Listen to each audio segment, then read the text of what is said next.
कांग्रेस और उनके साथियों का यह सदैव इतिहास रहा है कि उन्होंने भारत के नागरिकों का और भारत के सामर्थ्य का कभी भरोसा नहीं किया। सदैव उनको नीचा दिखाने का काम किया और झूठे वादों का, फरेब का सहारा लेके झूठे वादों को लेके सत्ता में आना और सत्ता में आने के बाद उन वादों को भूल जाना, यह कांग्रेस की फितरत रही है। भारत का मूल संविधान अब बचा कहां है? 100 से ज्यादा संशोधन तो पहले ही कांग्रेस ने अपने रहते कर दिए थे और जो उसकी आत्मा थी प्रेम्बल, उस प्रेम्बल में भी 75% से अधिक संशोधन करके हिंदुओं को नीचा दिखाने के लिए और हिंदुओं को हानि पहुंचाने के लिए किए गए। जो प्लेस ऑफ वर्शिप की बात है, यह पूरी तरह से कांग्रेस ने हिंदुओं का अपमान करने के लिए लाई थी। अपने गौरवशाली अतीत को जो कौम विश्वास नहीं रखती, जो अपने गौरवशाली संपदा को नहीं बचा सकती, वह कौम मिट जाती है और उसको मिटाने का काम कांग्रेस ने किया। मैं पूरे जिम्मेदारी के साथ कहूंगा कि पाकिस्तान और जिन्ना दोनों नेहरू की देन है और आज अगर 10 लाख से अधिक हिंदुओं के कत्ल हुए, मारे गए, काट करके वहां से पाकिस्तान से भेजे गए, तो उसके मूल में नेहरू हैं।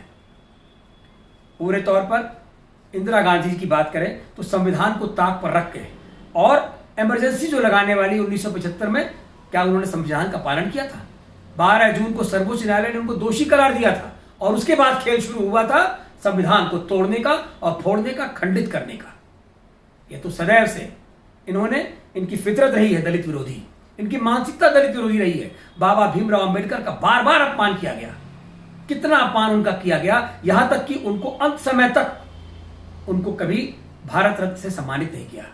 भारतीय जनता पार्टी ने 1990 में भारत रत्न से सम्मानित किया और जो उनकी मूल धरोहर है उनको संरक्षित करने का काम भी भारतीय जनता पार्टी ने किया। पंच मार्ग, जो परिक्रमा मार्ग हमने डेवलप किया, उसको बनाया, सिर्फ बाबा साहब भीमराव अंबेडकर को सम्मान देने का काम किया, उनके धरोहर को संरक्षित करने का काम किया। जो मूल हमारा है उसको तोड़ने का काम जो कांग्रेस है वह अपने आप को सर्वोच्च न्यायालय से भी ऊपर समझती है।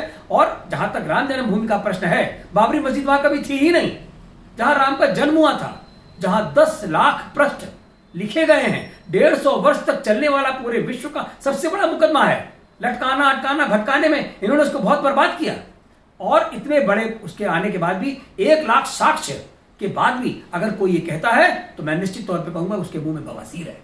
जय हिंद, जय भारत।